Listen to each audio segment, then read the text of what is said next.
this is not a women's issue, this is a societal issue. We all have women in our lives that we love, that we work with, that we care for, and we must be putting these conversations on the table. So that's our intro. I think it just about sums it up. If our goal here is to help vets live happy and fulfilled lives as veterinarians, whatever that looks like for you, then this is probably one of the most widely relevant and potentially impactful conversations that we've shared on this podcast so far. Because if you're listening to this podcast, I'm guessing you're a vet or associated with the vet profession somehow. And if so, we all know that there's 80% chance that you have ovaries, which means that a good, in-depth, honest conversation about menopause is kind of essential listening. And even if you are of these 20% of listeners without ovaries, or your ovaries are 2 decades away from menopause, you 100% work with or live with someone for who this topic is very relevant. So you should care about it and know about it. This is a wonderful cohort of women, but it's let's get the men in the room, let's get our younger colleagues in the room, let's get the partners in the room and have that safe space. I'm Hubert Hemstra and you're listening to The Vet World, where we love to kickstart important conversations in the veterinary profession, like this one. So let me give you a bit of background about this talk. We recorded it live at the Green Cross Symposium earlier this year.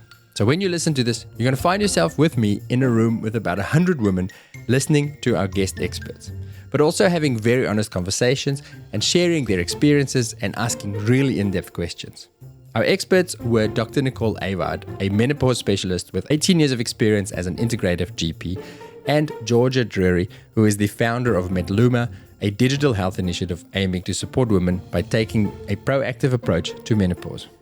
Oh, and there was also Ben, one of the Green Cross team, who ran up and down with a microphone and then dropped a bombshell of a question right as we were wrapping up.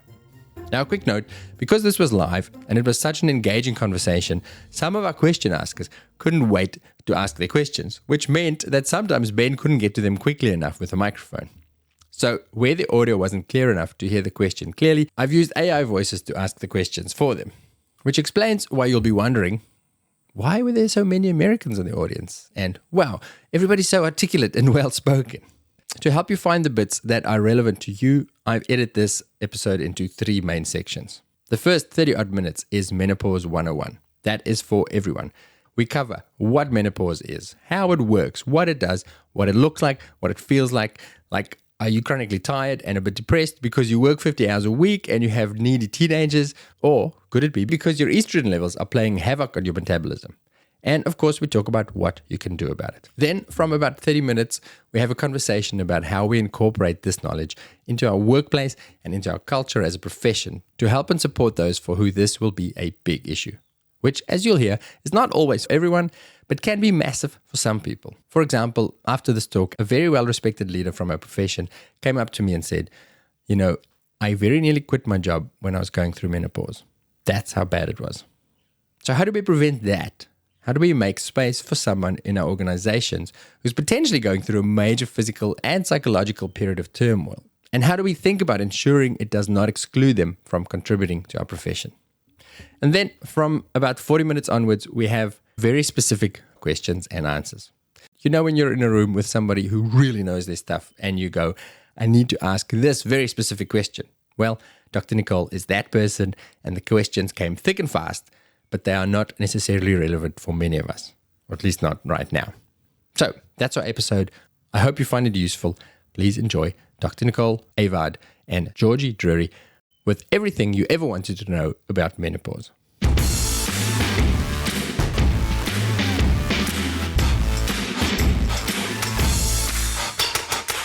So those of you who do listen to the clinical podcast will know that I utilize my vast ignorance. But usually I get to transpose that onto years of personal experience, which is not going to work in this interview. So we'll start it like we do the clinical podcast, if it's okay with you. As a scientist, you're a specialist in this, and we have a room full of scientists. When we talk menopause, can we recap the biology and endocrinology of the reproductive cycle of that weird species called humans, which we don't understand very well? Sure. So thank you for having me. Great to be here. So I'll give menstruation 101. I'm not sure how it relates to animals, even though we are animals, but in humans, day one is the first day that we bleed. And then FSH rises and estrogen rises to grow the lining of the womb, so the endometrium. And then come the middle of the cycle, day 14, around about for most women, there's an LH surge, and that prompts ovulation, and it's the dropping of an egg that then enables progesterone to make the lining of the womb nice and plump, ready to receive a baby. And if impregnation doesn't happen, then a bleed happens usually around day 28. So that's kind of, do you want me to dive into menopause and how it's different there? I think so, yeah. So let's define menopause first. So menopause in the human species is one day in a woman's life. So it's actually exactly 12 months after her last menstrual period. So everything before that is the perimenopausal transition, and everything after that is postmenopause. So the perimenopausal transition in the human species is anywhere from 4 to 10 years. Now, some people are saying 12, some people are saying 15 years. That means it can happen as early as the late 30s, definitely happening usually in the early 40s and into the mid-40s, and definitely by 50. So in Australia, the average age for menopause is 51.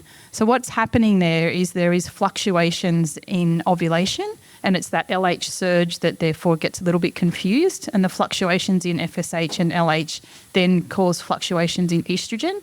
And as a general rule, there's estrogen that's going up and down, and progesterone and testosterone are on a general decline. Over a lifetime. Over that perimenopausal transition. Yeah. So when you're perimenopausal, your estrogen is kind of roller coastering a little bit, and progesterone and testosterone are generally declining till postmenopausal phase where they've bottomed out, so to speak. So as opposed to before all of that, what is estrogen? If you say estrogen is doing this during perimenopause, what does it do before that? During the cycle? It's a smoother transition. So in that kind of day 1 to 14 phase, there is a rise of estrogen to grow the endometrial lining, and then progesterone takes over as estrogen kind of declines. So we've got a smoother kind of transition when we're menstruating regularly as opposed to this. Yeah. And just to clarify, perimenopause then, is that before and after the day of menopause? That's so the clinical definition... Or is that pre?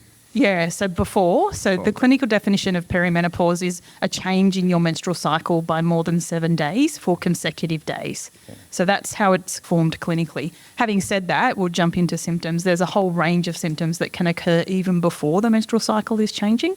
And I should also call out that change in the menstrual cycle can be other things as well. So it's important not just to say, oh, it's perimenopause, and not speak to your GP around whether it's, an endometrial polyp or something else that's going on with heavy bleeding or a change in the bleeding cycle. Okay. Is the change period what causes the physical manifestations, which we'll come back to? Is that it for life then? Is it like, okay, that happens and now this is you forever? Or is it like puberty where there's a change and then... It's a bit like puberty. It's both. So it's the transition phase that can be quite problematic for women. So in Australia, 20% of women will have minimal symptoms, 40 to 60% will have mild to moderate symptoms, and 20% of women will have a really rough time of it. But it's in the perimenopausal transition and that hormonal fluctuation that can be problematic. And then often what happens is our human bodies are amazing, and we find a new habitualisation and a new equilibrium. A lot of the symptoms will resolve at kind of postmenopausally. We think about 10 to 15% of women will continue to hot flush into their 60s.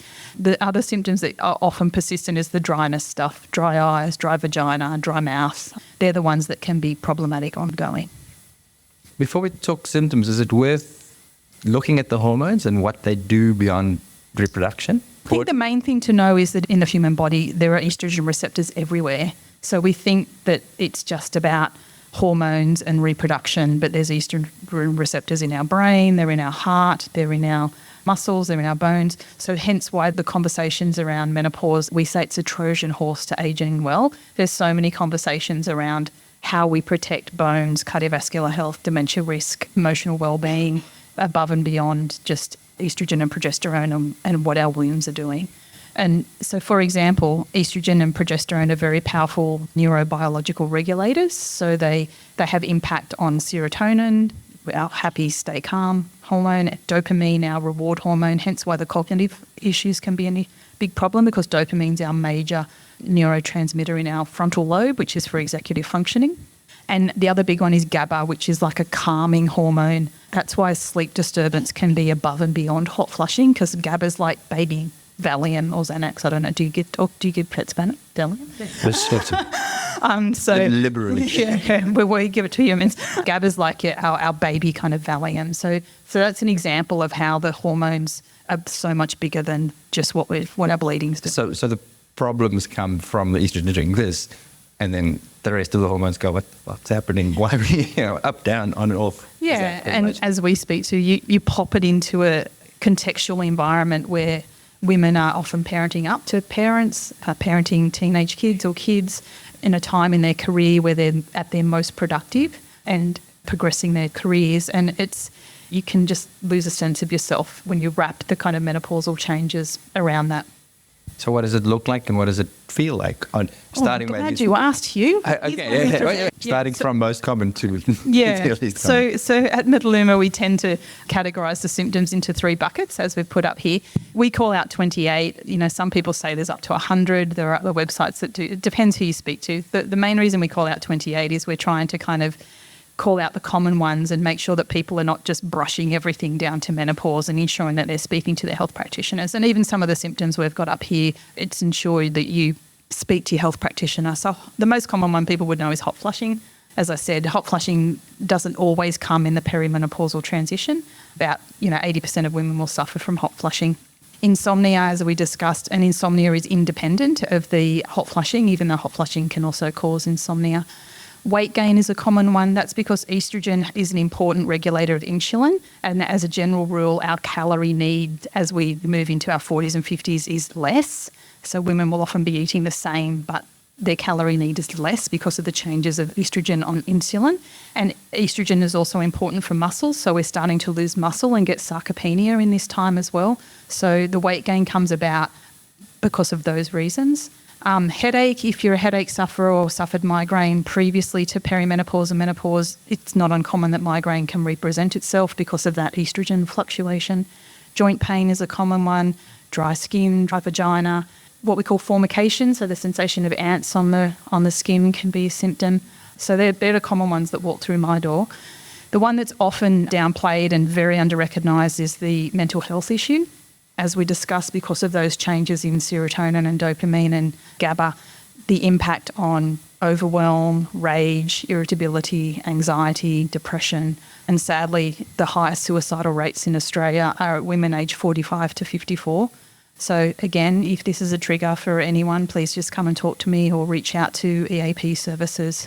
I get really kind of passionate around the mental health implications for women at this age, and we need to be putting hormone replacement on the table as a treatment option for such.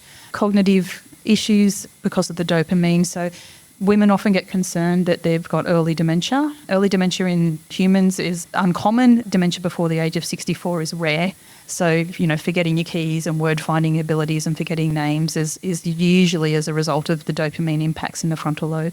And then there's all the ones we don't speak about. So frequent urine tract infections because of the role of estrogen on the vaginal microbiome, the need to urinate frequently, which I suspect for you guys as a cohort could be difficult when you're in your clinics, loss of libido, the impact of that on relationships, painful intercourse. So it's big. The thing that I think immediately is, do they always come hand in hand? So, for example, we talk a lot in our profession about mental health, mental well-being, and now you overlay that on top of something. Could you, for example, get somebody who suddenly has anxiety or the mental things and not necessarily the physical manifestations? Basically, what I'm aiming at is, yes, have I got depression? Am I overworked? Is my job the wrong job? Is it just the kids? Or is it maybe menopause? Yeah. Absolutely. You can just get the mental health, and that's why it's really hard to distill out. Like, is it life? Is it the kids? Is it my job? And it's a bit of trial and error with treatment. So an SSRI like sertraline may well be the appropriate treatment for that circumstance. But if you're a non-responder or if it's not quite hitting the mark, it's just digging into, well, what other symptoms are in the physical or those not spoken about that might be indicating that actually we're on a perimenopausal transition. It's really tricky because there's a dearth of research for women in this area at the moment. Like, we're better at understanding the landscape around the safety of hormone replacement, particularly for women in their 50s and 60s. But putting hormone replacement on the table for women in their 40s for a whole range of issues is off-label in Australia, and it's just not been researched. So we have to start to change the landscape there. So if I go to my GP at 42 and I can't sleep and I'm really depressed and I don't understand why, or have anxiety attacks, is it common at this stage or not yet for them to say, we should look at hormones? Not common at all. So you should That's what we ask. That's why at Metaluma we want to empower women with awareness and understanding to advocate for themselves and put it on the table as a conversation. Okay. Questions? So I've been to the GP and I'm only 42 and I've been denied everything.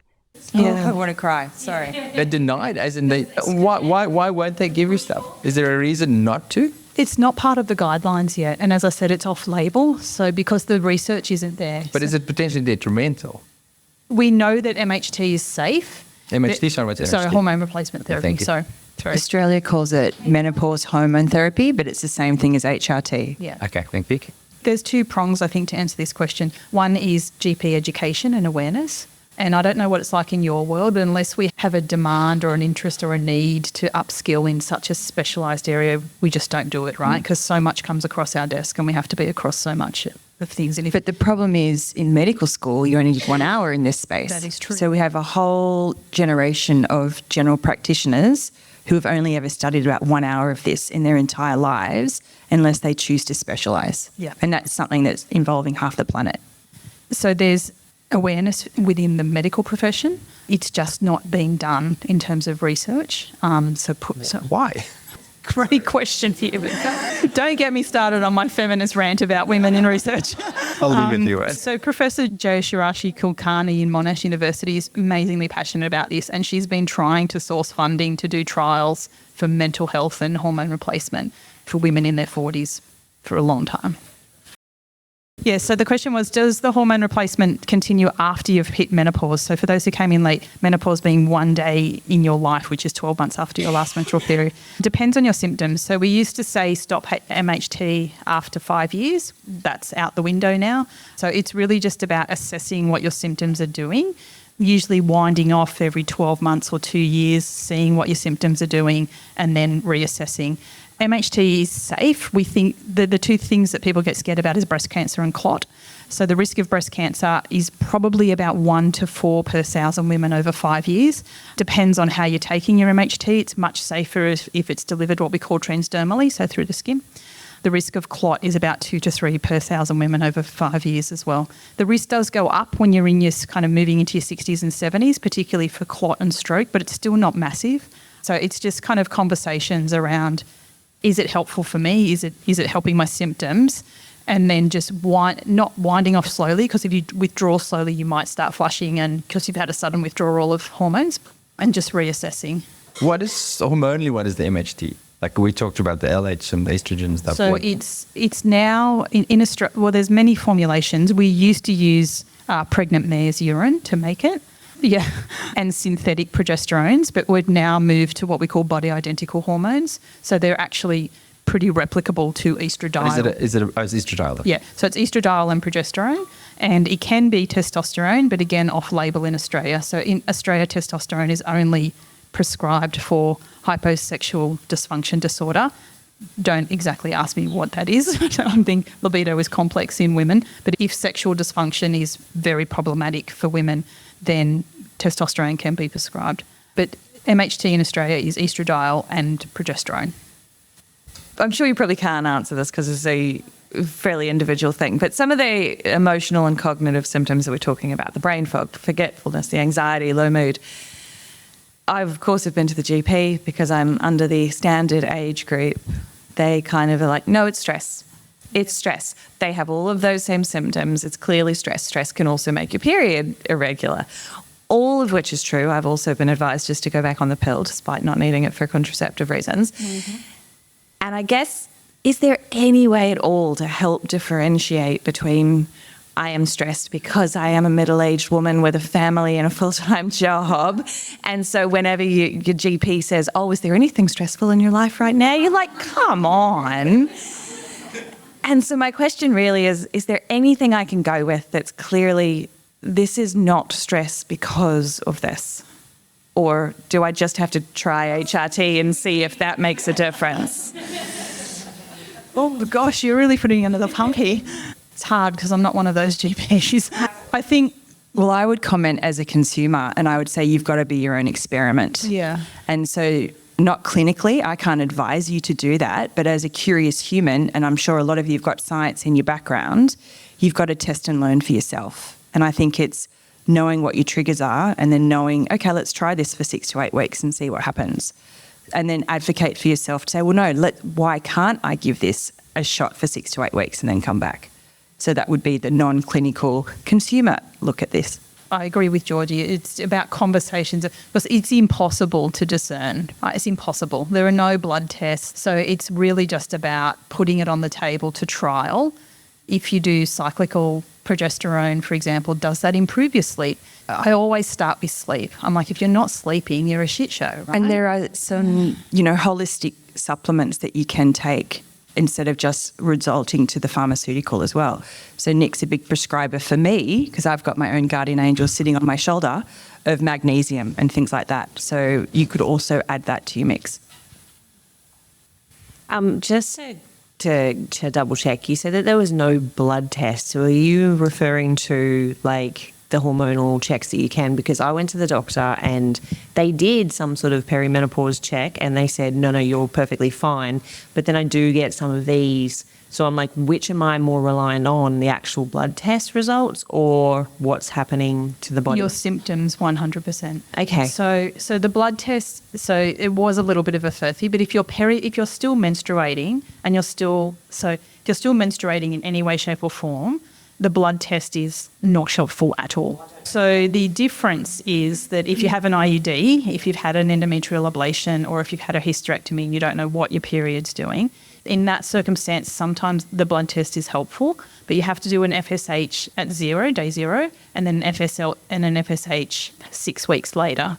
And if it's more than 25 on both occasions, then you are definitely postmenopausal. It tells me nothing about your perimenopausal journey, but... Are there common myths? What will people hear from friends, mothers, GPs? Things that you hear that you go, I wish you would stop saying that. They will hear that it's an absolute train wreck and a disaster. And while we have to validate that some women will definitely suffer, we don't have to go into this pathologising it and with a load of fear wrapped around it. So it's both exist. We need to support women to ensure that they're empowered and feel strong in transitioning through this phase and that they're not suffering, but it's not a shit show for everyone. The other thing that's frustrating is, and I'm just going to call it out here, is clickbaiting a whole range of supplements to treat menopause. It requires a holistic conversation around food, movement, sleep, stress, hormones. Like, it's much bigger than just that. I understand why it's there because there's a gap in clinical care. I get it. So, of course, consumers are going to fill that gap. Facebook's going to fill that gap. Exactly. Like, I get why it's there, but I find that frustrating. Yeah. In no way should, you guys went through COVID, we went through COVID, it was awful.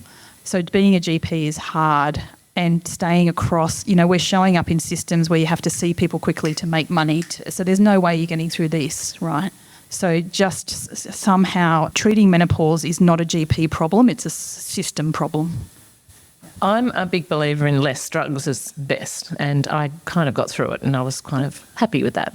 But a friend just recently gave me a study of how many preventatives, like cancer, colon cancer, heart attack, compared to breast cancer, which is generally treatable or mostly treatable. These conditions were really quite scary. Bone density, What, so physical health HRT problems actually prevents, in big numbers, like the colorectal cancer. Yeah, so again, this is a landscape that's changed, right?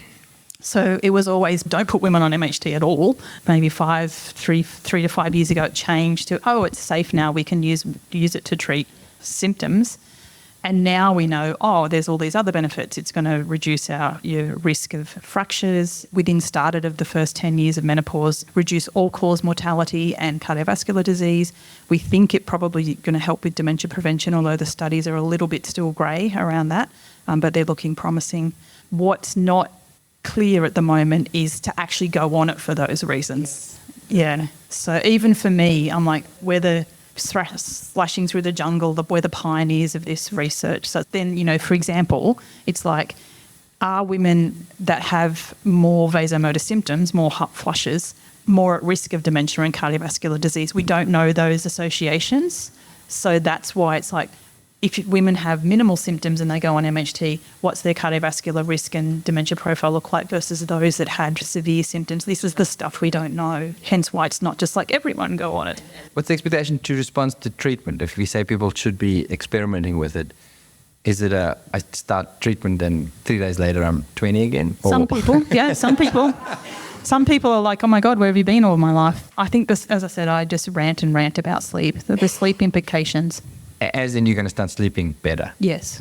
So treatment of hot flushes and improvement in sleep. Because from improvement in sleep, everything else can come. You might feel a bit better to move. You might feel a bit better you're not going to be so tired to reach for the refined carbohydrates.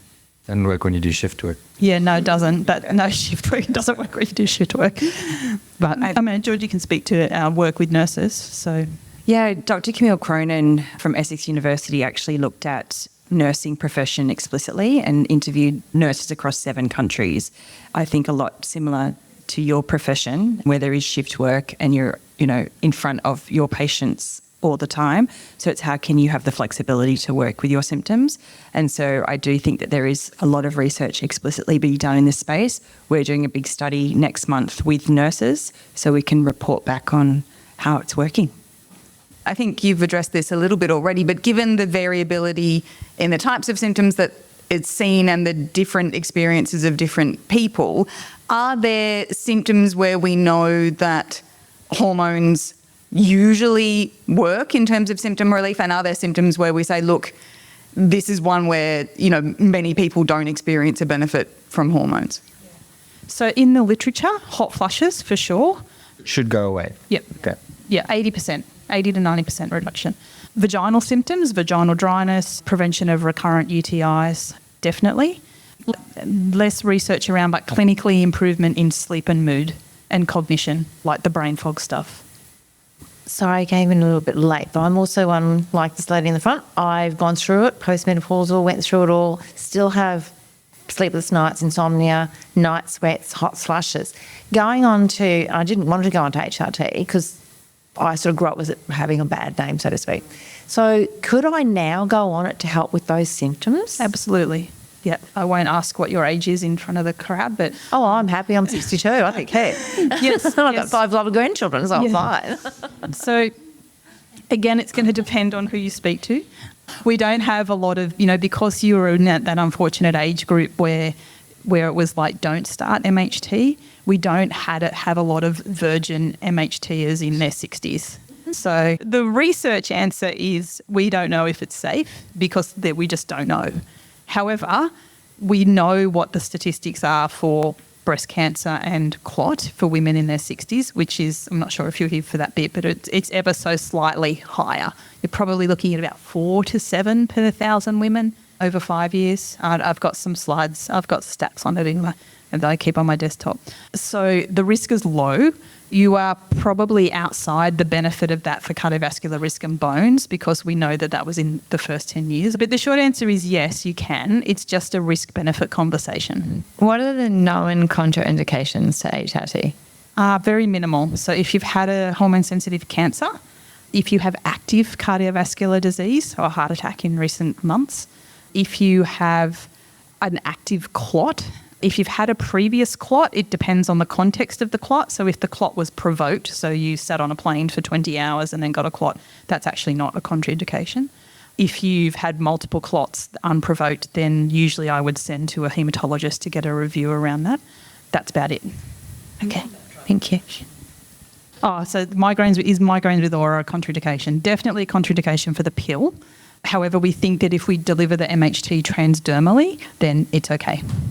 It's what we call a relative contraindication. In regards to, you said that some women will have a mild time, some will have a severe time. Is there anything that sort of predisposes you to one or the other?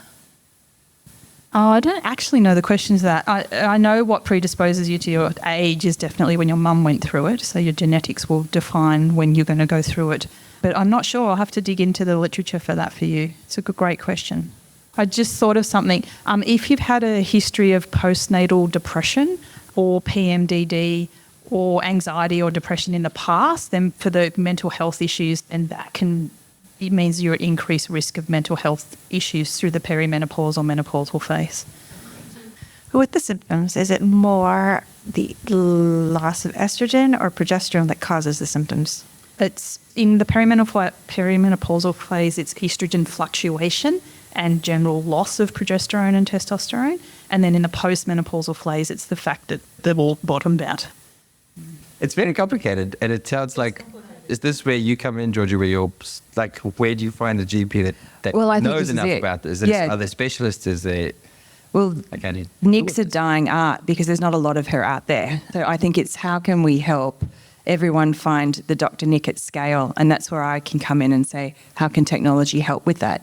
How can you go to an app in the first instance and ask the question? And I think that that's where we can actually help to educate women to say, hey, do I need to see a doctor? Or can I actually ask a question to a trusted source and be happy with what the results are? And so that's where I think that we're working together at Metalema to really try and solve this problem at scale, because we want Dr. Nick to see the really, really complex patients, and then how can you use nurse practitioners or health coaches and really get access to the right information at the right time. So LLM, large language model. basically. Yeah, sorry, So AI. AI is going to help you filter you this way or Yeah. that to say, yeah, you guys... Because as much as Dr. Google has a place in life, we need to make sure that Dr. Google's actually trusted. And so that's where, how can we create our own, chat GPT version of these questions so that everyone can access it? Yeah, so what we're trying to do is make me redundant so I can retire. So, vet care is probably similar, and I know I'm very aware of the significant issues in vet care, and I'm very empathic around that for how you guys are showing up in a system that's also crumbling. So the GPs, as you've all experienced, are often become the entry pathway to healthcare and the source of truth. We're trying to flip that upside down and say, okay, how can we use large language models, AI, digital interventions to leverage empowerment, awareness, accurate information, knowledge, symptom tracking, so that you know exactly what's going on for you. Refer up to menopause-trained nurses to help guide behaviour change, stress management, all the things that you might need someone to walk alongside you with, and let the doctors do just what the doctors do best, which is have the specific conversations around MHT or put it on the table as a prescribing option, or if it's a little bit more complex, make sure nothing else is going on. With 10 minutes to go, I want to start a conversation on something that's probably scratching the surface of something that deserves another hour chat, but I want to start it deliberately. So a friend of mine's a senior HR manager in a large organisation, not Green Cross. She's actively avoided presenting at their XLT. She's actively avoided delivering training because she knows she'll get a hot flush, and she's worried that people will judge her and think that she's embarrassed because of the red rising up her neck. Now, we've spoken before, Nick, about the average age, the onset of menopause in Australia, the average age of female retirement in Australia being exactly the same, and that's not a coincidence, right? We've got 80% of our workforce are female, and they're all experiencing challenges, or will be experiencing challenges in the menopause space, and if not in the menopause space, other challenges that threaten their cognitive and emotional integrity as well. Put on top of that another layer of menopause, and it's easy to see that our recruitment and retention challenges are going to continue in the future. What can conversations sound like at the XLT level to start to shift the dialogue? I just want to call out that this gentleman here is an absolute angel of mine. He joined us in a room full of 18 amazing men that were starting conversations just like this, and it gave me hope for humanity. So thank you, Adam, for bringing that up. And I agree with this, which Georgie will speak to, this is not a women's issue, this is a societal issue. We all have women in our lives that we love, that we work with, that we care for, and we must be putting these conversations on the table, because no longer can we suffer in silence. But you can take to how we start these conversations in work. Yeah, well, I think it's as if we do nothing, will things actually change? And so we're on that path that we know that we're in this sliding retention issue. We're at the first place in history that we've ever had so many women over 40 in the workplace. What does that look like? And I think that the organisations that get this right, and I actually don't know if you've got gender neutral parental leave, but in organisations that are not so feminised, it's this whole piece of we've been able to have a baby and feel comfortable to say I'm pregnant at work. You then say I can go and have parental leave and then come back to work. These same women are now looking at that next phase of their life whilst they're going through perimenopause and menopause. So it's only the right time to open up that conversation. And it's that whole piece of this is a problem with stigma and taboo. And so it's what role does the employer have to help smash down that stigma and taboo? And as we've just spoken about, is it the employer's responsibility to provide access to medical care? And then the argument would be, we just can't tell women to go and seek their own medical care if we've just learnt the doctors aren't trained in it. And so it's what's that role of actually giving that safe space or that access to care? Then it's who will be funding it. That's another question. But it's if we don't do that, what's actually going to happen? And I think it is very data driven. I know mental health in vets is not the best. And so you add this to that layer on top, Adam, as you were saying, and it can be a really hand grenade just waiting to happen. And so it's how do you then bring it to the forefront and something that business should be addressing? It's one of those awkward conversations, and awkward conversations only happen by starting awkward conversations. And it means that we might stuff them up, we might say the wrong thing, but we can preface that by starting the conversation. And certainly, depending on the maturity of, your manager or how safe you feel, I think it's about the organisation creating safe space to at least start the conversation. It doesn't necessarily mean that there's a fix going to be on the table, but at least understand the gravity of the problem, start the awkward conversations, learn how to have those awkward conversations, and then you can understand what the needs and desires are of the people that need to be helped. And then asking the employees, it's like, what do you want? I think it's, actually getting consensus from the employee group as to if you've got benefits, you've got access to wellbeing, what does it look like for you?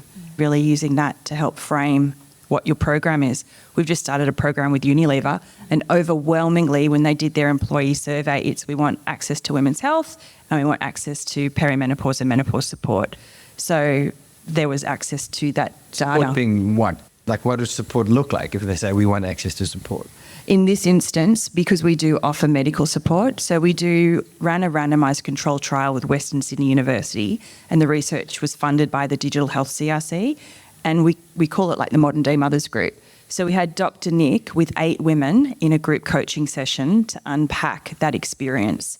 And then we deliver you with our team of health coaches and medical practitioners personalised care programs over 10 weeks. And so then we see, great, what has happened and what were the changes in that space? And then how can we get even into more personalisation depending on what you need?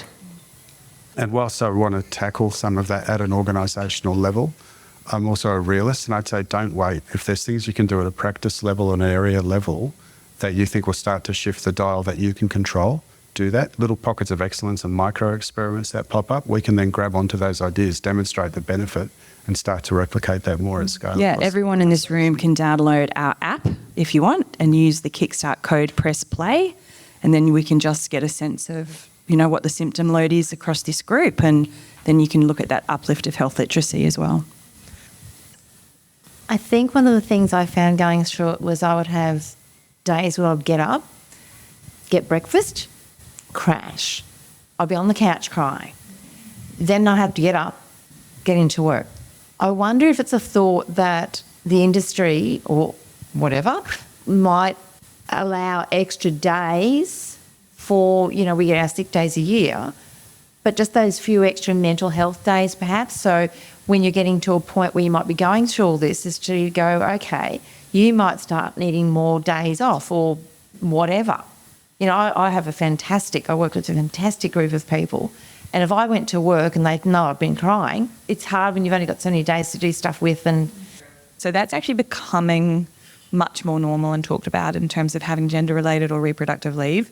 It's more often talked about around for things like IVF treatments or even really bad PMS or period pain or gender surgeries, sorts of things. So I suspect when that becomes mainstream enough for organisations like ours to take it up, that menopausal kind of symptoms should absolutely be a component of that. They've just had the Senate inquiry. I don't know if anyone's familiar with it. So there's been 286 submissions. The Senate inquiry group heard representation across 7 days. We were one of them coming in talking about technology. And there has been a big push for menstruation and menopause leave, so your reproductive leave. And I think where the government will land is that I think it'll be a business specific. So each business can say what's right for my people and bring it out. And Deanne Stewart, CEO of Aware Super, is actually working with Curtin University on a ROI of that specific leave as well. Because at the moment, where's the research, where's the evidence, where's the data that's actually going to work for my people? And so I do see that it will start to happen. But the flip side is as well, then you can say, well, who's at work if everyone's on leave all the time? So I can see both sides to it. It's tricky. And we ran a group with executive leaders, all women in their 50s, and they spoke to in some of their organisations that it was just universal leave, like just give women in certain age groups a few more days. Don't make them quantify what that's about. And in fact, their experience was that they actually didn't take them. Yeah, and this is this other piece. Well, why do I need the leave? If I can get my symptoms under control, I don't actually need the leave. And so it's this fine line of what's the role for the organisation to help in helping with symptoms so you don't need the leave. So once again, it's the stigma and taboo. Some exec said, over my dead body, would I ever put my hand up and say, I need menopause leave? And so that's where we're at. Just something you said before. I came off my progesterone estrogen recently. I just wanted to see whether I needed it anymore, so I just stopped it. And within a week, I got the night sweats, and so I went back onto it. But did I just do it incorrectly? Again, depends on who you speak to, but in my clinical experience, I tend to get women to wind off over 4 to 6 weeks, just so you're not getting that sudden withdrawal that may exacerbate your symptoms. I mean, even if you pull it out quickly, if your symptoms are gone, they'll go, right? So over that kind of 4 to 6 week period, they should just settle. If they're ongoing. So, because of my symptoms, I've been told to go back on the pill. Yes, that's an option. Lower dose pills can be an option. Depends on what your contraceptive needs are as well, which you don't have to dive into here. But the pill is a much higher dose. Side effects are higher. Risk profiles are higher. Contraindications are higher. Like you definitely... I've never been on it. Yeah. So, if you've got migraine with aura, for example, you can't go on a pill. Where you can go on MHT probably, we think, particularly transdermally. So it's an option, just different risk benefits. I just wanted to ask about IUD and versus transdermal progesterone in terms of health risks and benefits. So IUD will give you contraception if you need it. The main reason we give progesterone for hormone replacement ostensibly is for endometrial protection, right? You can't take estrogen alone because your risk of endometrial cancer goes up significantly. So you must deliver progesterone if you have a womb for endometrial protection. And then there's the usual cognitive implications that can come with that and the sleep benefits. You're going to get less of those using an IUD because the IUD will just work mostly in the womb. However, particularly Professor Jaya Shirashi talks about IUD and the changes, the negative impacts that can have on mental health. So it's not exclusive just to the womb. But in my clinical experience, you're more likely to get the bigger body effects if you're taking it transdermally or as a capsule. Thank you. You're talking about like age of last period, and our age group have a significant amount of Mirena IUDs, which didn't happen previously, and the knowledge of that last date would be pretty vague for those people. So how does that impact hormone replacement, or how long to go on hormone replacement? That's where the blood test can be helpful. So having an FSH day 0 and then an FSH 6 weeks later, if it's more than 25 on both occasions, you are postmenopausal. Prior to that, it's in the wind, and then we're just being guided by symptoms. So if you came to me with an IUD in and said, I've got hot flushes and dry vagina and I'm weeing all the time, then I would speak to you about estrogen replacement. And then depending on what your contraceptive needs were, whether you want to replace the IUD with progesterone for other symptom control, or if you need contraception, then the IUD is fine. I actually have some women that I put on both, so I give them extra progesterone if their sleep disturbance is quite significant, as well as their IUD. Would you recommend that test every year for those people who get their results back and it shows an FSH elevation? No. Well, it depends on your symptoms. I don't really have a kind of hard and fast rule of when to do it. I'd be guided by you on what your symptoms are doing, and then would say, okay, well, I'm sure it's the same in your world. I never do a test unless it's going to help me with my clinical decision, right? So if I'm like, actually, let's just give MHT a go and see what happens to your symptoms, I wouldn't bother. Yeah. I am on testosterone. I don't know what that sexual thing. I would love a better libido, I have to say, but it hasn't made any difference to that. But I'm just wondering if I'm having a placebo effect. I feel so much better with testosterone on board. Is this a placebo? Because you said it really is only for, I can't remember what the name of the thing was for. So Hyposexual dysfunction disorder. whatever that. HSDD. Yeah, I'm not quite sure what that is either. No. Yeah. Anyhow, I don't think I've got that. My libido isn't any better, but I do feel better. But is it just because I thought it would make me feel better, so Maybe. therefore I'm feeling better? Maybe. Again, the literature is not clear on this. You might be getting a placebo effect, but in my clinical experience and in other people's clinical experience, there is more kind of anecdotal data coming out that it does help with cognition and, building muscle and overall well-being, even though it's not technically being able to be prescribed to that.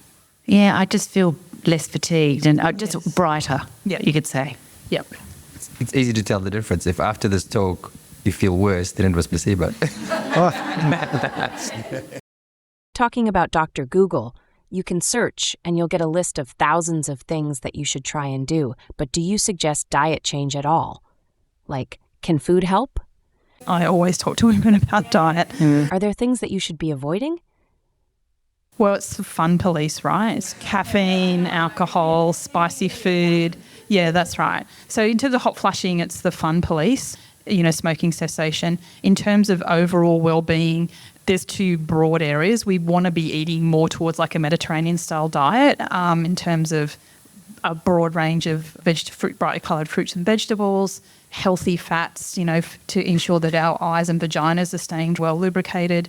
And as a general rule, we are not eating enough protein. We are losing muscle. The rough guide is about 1 gram per kilo of ideal body weight. So if it should be 80 kilos, you want to be eating 80 grams of protein.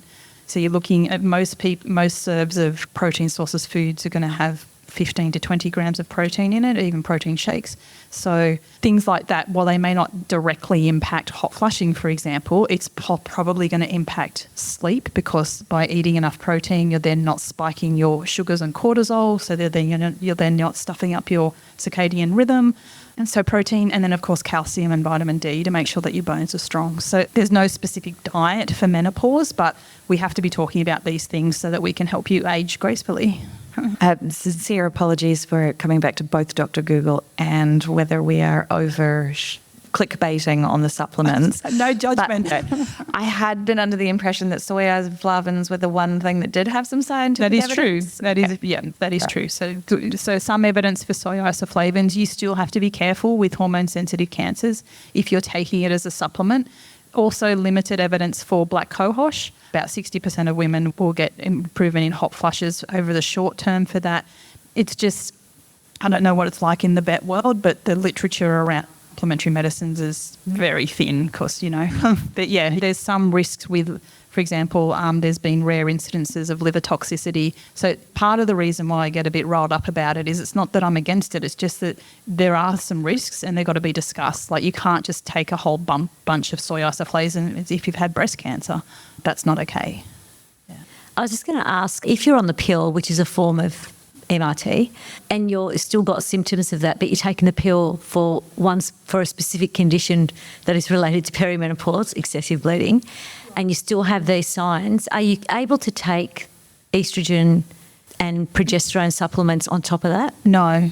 So it would be a conversation around either changing the brand of pill that you're on, so changing the style of estrogen and progesterone that you're on, or swapping to MHT option that may also give you better cycle control. So it's just a bit of an art in prescribing different options. Okay. Thank you so much for sharing, and thank you for all of you for sharing so openly. It's as you say, it's a conversation that has to be had. We will put this out on the podcast, so share it with your friends and colleagues and everybody, so that it's at least they can listen and open ears and start opening minds a little bit. I know you're expecting me to talk about the newsletter now, but I'm not. I mean, you should definitely sign up for the newsletter. The link for that is in the show description. But I'm going to start something new.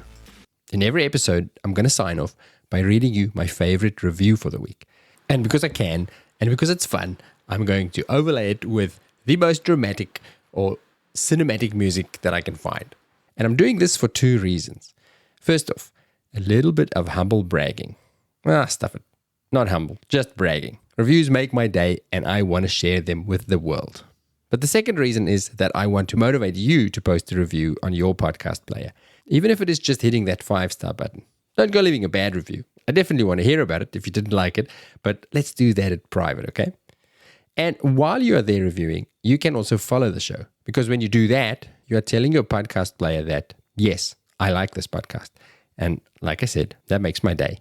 We work hard to make something that is useful to the vets of the world, and when you tell me that you find it useful, well, it's kind of like a belly rub is for your dog. But beyond belly rubs, reviews also help other humans decide that listening to this podcast is worth their time. And subscriptions or follows tell the algorithms that the Vet Vault is cool, and the algorithms will then show it to more people, and eventually Apple and Spotify will think that this is the best veterinary podcast in the world. In return for your kindness, I will keep doing my level best to work towards making this the best veterinary podcast in the world. So, here is this week's review. This one was for the clinical podcasts and came through as an email from an old colleague, mentor, and friend of mine. It starts with, I have been listening to some podcasts while things are quiet at work, and I thought I would give you some feedback. Now, if you know Peter, who sent me this review, you would know that he is not scared of giving, let's call it, constructive feedback when it's needed. So I thought, But he continues. They are fucking awesome. Don't change anything. They are perfectly pitched with the right amount of technical and underlying theory with sensible, practical aspects as well. Time and time again, I find myself thinking a question just to have you ask it next. I don't know if it's just because you and I think the same way, but I definitely find them ideal for me for where I'm up to in my vet journey. Thank you, Pete. That one is going straight to the pool room, otherwise known as the review page on our website. If you want to follow the show, just click the 3 dots somewhere on the page where you're listening to right now and hit follow. If you want to leave a review for the show, you can do that on Apple Podcasts by going to the show homepage and scrolling all the way to the bottom of the screen to look for the reviews, or go to our website at thevetvault.com and look for the review button. Go on, give me that belly rub.